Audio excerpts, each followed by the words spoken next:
या पवनवा चाहे पवन ये कौना लुक में खड़ा पड़े, तो मैं ये बता दूं कि आप लोगों ने ही मुझे सिंगर बनाया और आप लोगों ने ही मुझे एक्टर बनाया।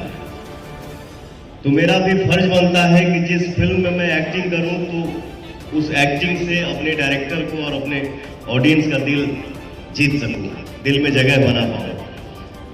परसों शूटिंग होते रहे तब इतना आंधी तूफान आई, फिर बारिश आई कि हमको थोड़ा सा सर्दी जुकाम भी हो गया, आवाज तो नहीं नाकी द्वारा ज्यादा निकला था।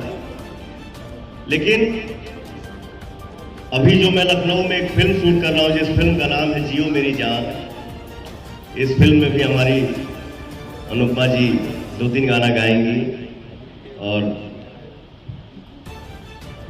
और भी लोग गाना गाएंगे, बहुत लोग काम कर रहा था, सबके साथ हुआ हुआ। तो जियो मेरी जान में एक कैरेक्टर जो था वो मैंने काम कल पूरा कर दिया, एक कैरेक्टर का काम बचा हुआ है, उसके लिए ये मैं लुक लिया हूँ। तो भूल चूक माफ करिए जा, जैसे काम पूरा हो फिर मुझ हमारे वही जगह पे आ जाए। चल बेटा, आप सबको हम बता दें कि